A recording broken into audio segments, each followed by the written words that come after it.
जय हिंद बच्चों, कैसे हैं आप सब। आज हम कक्षा 8 की हिंदी को पढ़ेंगे। तो हिंदी की पाठ्य पुस्तक का नाम है भाषा मंजरी। भाषा मंजरी में पाठ 3 तक हम पढ़ चुके थे। आज हम पाठ 4 को पढ़ेंगे। पाठ 4 में है पद की पहचान, डॉक्टर हरिवंश राय बच्चन। तो इस नाम से आप परिचित होंगे, डॉक्टर हरिवंश राय बच्चन से। तो ये जो फिल्म अभिनेता अमिताभ बच्चन है, उनके पिता हैं। तो उन्हीं के द्वारा लिखी गई ये कविता है। तो पहले उनके बारे में जान लेते हैं, डॉक्टर हरिवंश राय बच्चन के बारे में। डॉक्टर हरिवंश राय बच्चन का जन्म 27 नवंबर 1907 ईस्वी में उत्तर प्रदेश के प्रतापगढ़ जिले में हुआ था और उनकी मृत्यु हुई थी 18 जनवरी 2003 में। इलाहाबाद विश्वविद्यालय से 1938 ईस्वी में अंग्रेजी में एमए किया था तथा वहीं उन्होंने 1952 ईस्वी तक प्रवक्ता रहे, मतलब उसी कॉलेज में पढ़ाया जिस कॉलेज में उन्होंने पढ़ाई की। तत्पश्चात कैम्ब्रिज विश्वविद्यालय में शोध किया और लौटने पर भारतीय विदेश मंत्रालय में हिंदी विशेषज्ञ के पद पर कार्य किए। राज्यसभा के मनोनीत सदस्य रहे और बच्चन जी हिंदी के एक लोकप्रिय कवि हैं। प्रमुख पुरस्कार और सम्मान: 1968 ईस्वी में साहित्य अकादमी पुरस्कार तथा 1976 ईस्वी में उनको पद्म भूषण से सम्मानित किया गया था। उनकी प्रमुख रचनाएं हैं मधुशाला, मधुबाला, मधु कलश, निशा निमंत्रण, एकांत संगीत, सतरंगिनी, मिलन यामिनी, दो चट्टाने, आकूत अंतर इत्यादि। ये उनकी प्रमुख रचनाएं हैं। तो कभी मौका मिले तो इसे जरूर पढ़िए। तो अभी हम पद की पहचान को देखते हैं। तो चलिए पहले कविता को पढ़ लेते हैं, उसके बाद इसको समझते हैं। तो आप भी मेरे साथ इसे दोहरा सकते हैं। चलिए शुरू करते हैं। पूर्व चलने की बटोही बाट की पहचान कर ले, पुस्तकों में है नहीं छपी गई इसकी कहानी, हाल इसका ज्ञात होता है न औरों की जवानी, अनगिनत राही गए इस राह से उनका पता क्या, पर गए कुछ लोग इस पर छोड़ पैरों की निशानी, यह निशानी मूक होकर भी बहुत कुछ बोलती है, खोले इसका अर्थ पंथी पंथ का अनुमान कर ले, पूर्व चलने के बटोही बाट की पहचान कर ले, यह बुरा है या कि अच्छा व्यर्थ दिन इस पर बिताना, जब असंभव छोड़ यह पथ दूसरे पर पग बढ़ाना, तू इसे अच्छा समझ यात्रा सरल इससे बनेगी, सोच मत केवल तुझे ही यह पड़ा मन में बिठाना, हर सफल पंथी यही विश्वास ले इस पर पड़ा है, तू इसी पर आज अपने चित्त का अवसान कर ले, पूर्व चलने के बटोही बाट की पहचान कर ले, है अनिश्चित किस जगह पर सरिता गिरी गहवार मिलेंगे, है अनिश्चित किस जगह पर बागबन सुंदर मिलेंगे, किस जगह यात्रा खत्म हो जाएगी यह भी अनिश्चित है, अनिश्चित कब सुमन कब कंटकों के सर मिलेंगे, कौन सहसा छूट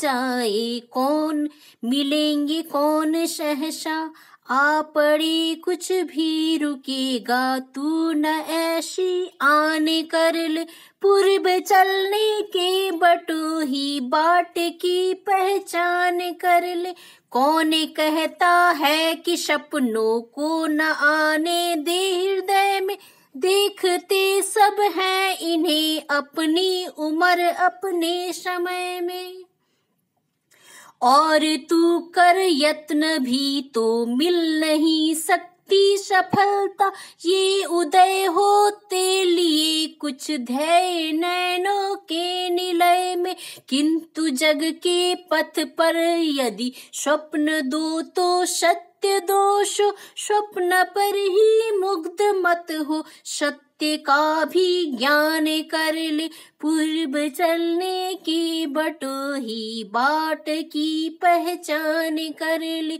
स्वप्ने आता स्वर्ग का दृग कोरकों में दीप्त आती, पंख लग जाते पगों को ललकती उन्मुक्त छाती, रास्ते का एक कांटा पांव का दिल चीर देता, रक्त की दो बूंद गिरती एक दुनिया डूब जाती, आंख में हो स्वर्ग लेकिन पांव पृथ्वी पर टिके हो, कंटकों की इस अनोखी शीश का सम्मान कर ले, पूर्व चलने के बटोही बाट की पहचान कर ले।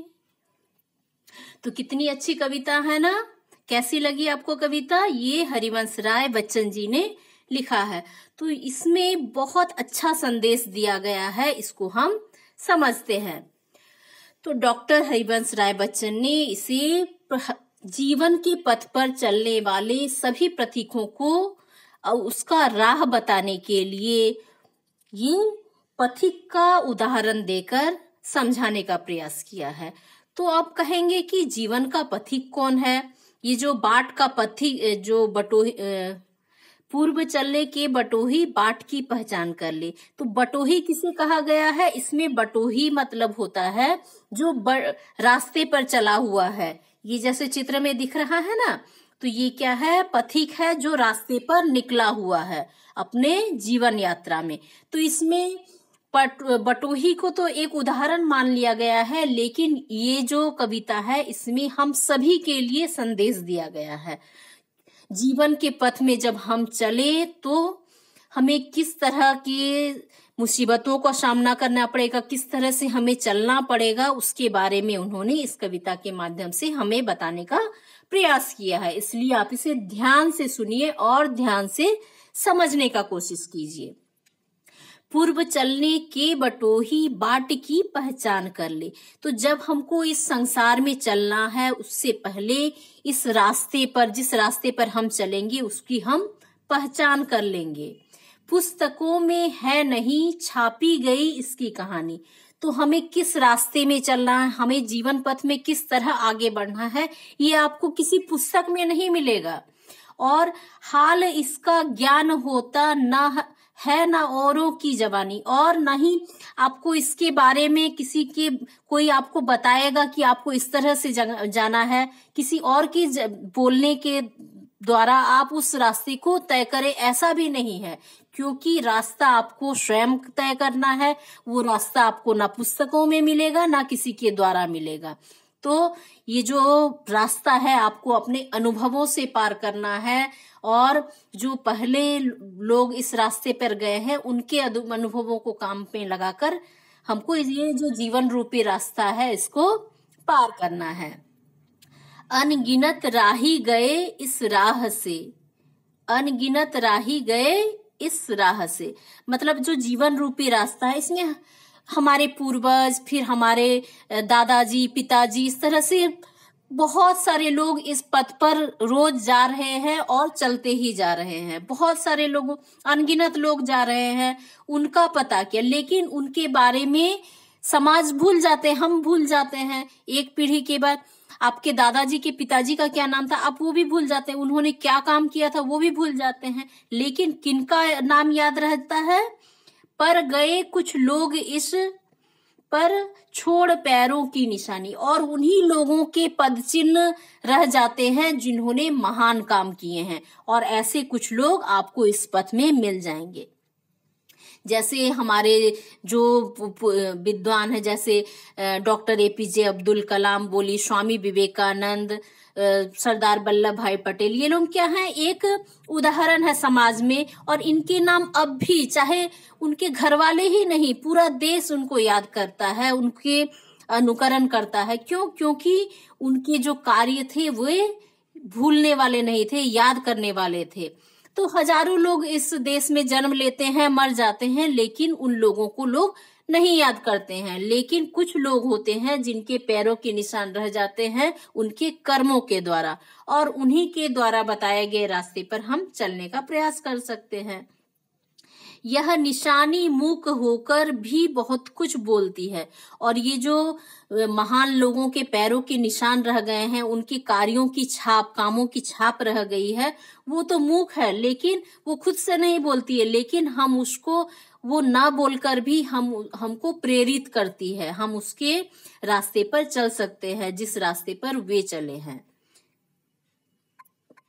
खोल इसका अर्थ पंथी, पंथ का अनुमान कर ले, और उन्हीं अनुभवों से, उन्हीं महान लोगों के कार्यों के अनुभवों से हम उसका अर्थ निकालकर उसको अपने उपयोगी बनाकर उसी पंथ का अनुसरण कर सकते हैं जिस पंथ पर वे गए हैं। पूर्व चलने के बटोही बाट की पहचान कर ले। और जब इस जीवन रूपी आप रास्ते पे चलेंगे तो उससे पहले अपने रास्ते की आप पहचान कर लीजिए कि आपको किस रास्ते पे जाना है, यह बुरा है या कि अच्छा, और आपने जिस रास्ते को चुना है वो बुरा है या फिर अच्छा है, ये सोचकर अपना जो दिन है उसको बिताना, व्यर्थ दिन इस पर बिताना, और ये सोच सोच कर दिन को बिताना क्या है, व्यर्थ है। और जब असंभव हो, ठीक है, छोड़ यह पथ दूसरे पथ पग बढ़ाना, ठीक है, दूसरे पर पग बढ़ाना। यदि आपको ये रास्ता, जिस रास्ते पे आप चल रहे हैं, वो आपको असंभव लगे तो वो रास्ता छोड़कर आपको वही रास्ते पर बढ़ना है जो आपके लिए संभव हो। दूसरे पर पग बढ़ाना, पग मतलब पैर। यदि आपको जो रास्ता आपने चुना है वो कठिन लगे तो ऐसे रास्ते पर अपने पैरों को बढ़ाना जो आपके लिए संभव हो। तू इसे अच्छा समझ, और इसी को अच्छा समझ। जो आपके लिए एकदम ही असंभव है वैसे रास्तों को ना चुनकर आपके लिए जो अच्छा हो वही रास्ता आप चुने। यात्रा सरल इससे बनेगी, और जब आप समझेंगे कि यही मेरे लिए सटीक रास्ता है, तब इससे क्या होगा, जो आप जीवन रूपी यात्रा चल रहे हैं वो आपके लिए आसान हो जाएगा। सोच मत केवल तुझे ही यह पड़ा मन में बिठाना, और केवल ये मत सोचिए कि आपको ही ऐसे कड़े रास्ते मिल रहे हैं, कठिन संघर्ष मिल रहे हैं, क्योंकि ऐसे रास्ते पे चलने से और भी बहुत लोगों को इस रास्ते पर चलना पड़ा है, और जो भी आगे बढ़ा है उसको संघर्षों का सामना करना पड़ा है। इसलिए ये सोचकर मत बैठ जाइए कि आपके रास्ते में ही बहुत ज्यादा संघर्ष है। हर सफल पंथी यही विश्वास ले इस पर पड़ा है।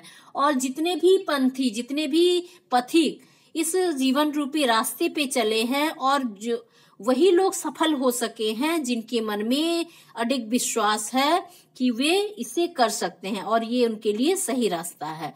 और जब उनके मन में ये विश्वास आया है तभी वे सफल हो सके हैं। तू इसी पर आज अपने चित्त का अवधान कर ले। इसलिए अपने मन को इसी बात पर ये स्थिर कर लो कि जिस विश्वास के साथ मैं आगे चला हूं उसी विश्वास के साथ मैं आगे चलूंगा, क्योंकि जब आपके मन में विश्वास आता है तभी सफलता आपको प्राप्त होती है, चाहे रास्ते में कितनी भी कठिनाइयां क्यों ना हो।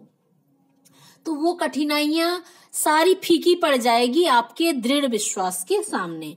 इसलिए कभी भी आपको जो इच्छा होती है, जो आपके मन में दृढ़ इच्छा हो जाती है, यदि आप पढ़ना चाहते हैं आगे, तो आपके सामने कोई भी बाकी जो दिक्कतें हैं वो तुच्छ हो जाएगी यदि आप में दृढ़ इच्छा शक्ति हो। तो वो गरीबी हो, पैसे का अभाव हो, या फिर कोई भी शारीरिक अस्वस्थता हो, वो सारी चीजें फीकी पड़ जाएगी यदि आप में विश्वास आ जाता है। तो कितनी अच्छी बातें उन्होंने, बच्चन जी ने इसमें बताया है, और ये हमारे लिए एक प्रेरणा का स्रोत भी है कि हमें रास्ते में आने वाले बाधाओं से नहीं घबराना है, अपने पद जो रास्ता है उसको पहचानना है और आगे बढ़ना है। पूर्व चलने की बटोही बाट की पहचान कर ले। और जब हम आगे बढ़ रहे हैं तो उससे पहले हम अपने रास्ते को पहचान ले कि वो हमारे लिए सही है कि नहीं।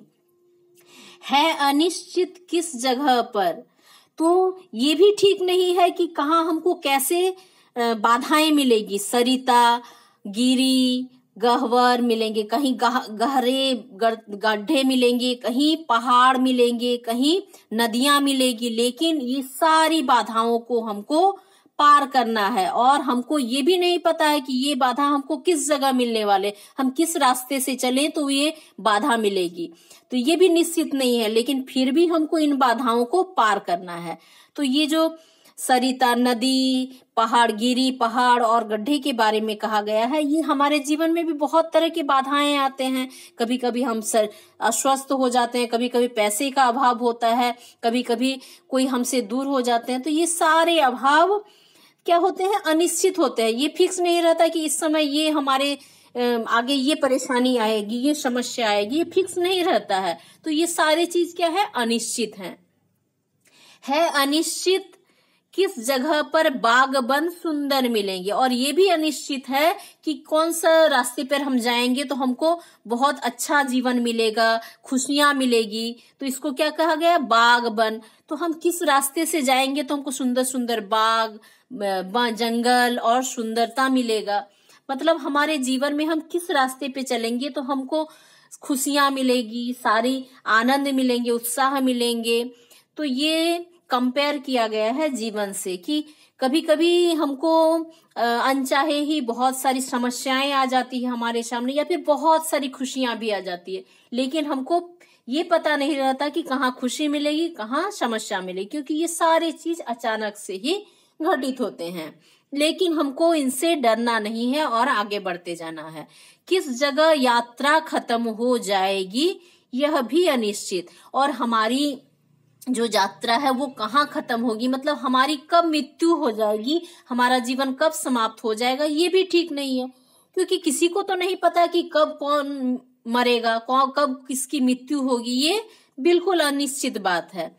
अनिश्चित कब सुमन कब कंटकों के सर मिलेंगे। और ये भी अनिश्चित है कि कब फूल मिलेंगे और कब कांटे मिलेंगे, कांटों भी मिलेंगे।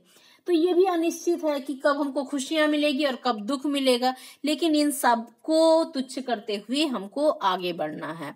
कौन सहसा छूट जाए मिलेंगे कौन सहसा। और हम जब जीवन रूपी रास्ते में चलते हैं तो बहुत सारे लोगों से हम अचानक मिलते हैं और बहुत सारे लोग हमसे छूट जाते हैं।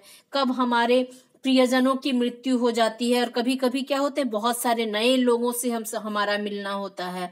आ पड़े कुछ भी रुकेगा, तू न ऐसे आन कर ले। और चाहे कुछ भी आए, चाहे सुख आए दुख आए, कोई हमसे छूट जाए, फिर भी जिंदगी चलता रहेगा और हमको उसके साथ चलना ही है। पूर्व चलने की बटोही बाट की पहचान कर ले। इसलिए चलने के पूर्व बटोही से कभी कहते हैं कि अपने रास्ते की पहचान कर ले। कौन कहता है कि सपनों को ना आने दे हृदय में। और कौन कहता है कि तुम सपने ना देखो और अपने मन में सपनों को ना आने दो। क्योंकि हम सपने देखेंगे तभी हम सपने को पूरे करने की कोशिश करेंगे और तभी हमारा सपना पूरा होगा। इसलिए कौन कहता है कि तुम सपने नहीं देखो, तुम जरूर सपने देखो। और देखते सब हैं इन्हें अपनी उम्र अपने समय में। और ये जो सपने होते हैं कुछ बनने का, कुछ करने का, ये सपने सभी अपने अपने उम्र में देखते हैं। जैसे हम अपनी परीक्षाएं पास करते हैं तो हमारे मन में भी एक स्वप्न आता है कि हमें ये करना है। तो ये सारे स्वप्न देखने का आपको अधिकार है और सभी देखते हैं ऐसा सपना। लेकिन और तू कर यत्न भी तो मिल नहीं सकती सफलता। और सिर्फ स्वप्न देखने से ही आपको सफलता नहीं मिल सकती है। ये उदय होते लिए कुछ ध्येय नैनों के निलय में। और जो आपका सपना होता है वो यदि ध्येय आपका ऊंचा नहीं होगा तो वो सपना समाप्त हो जाएगा। किंतु जग के पंथ पर यदि, लेकिन जग में समाज में यदि संसार में यदि के पंथ में जिसमें हम चल रहे हैं, यदि हमारे पास दो स्वप्न हैं, यदि हम दो स्वप्न देख रहे हैं तो सत्य दोषो, स्वप्न दो तो सत्य दोषो, लेकिन सत्य क्या है? हम सपना देख रहे हैं कि हमको ये बन जाना है, हमको कलेक्टर बन जाना है, हमको ये खरीद लेना है, वो खरीद लेना, तो ये हमारा स्वप्न है।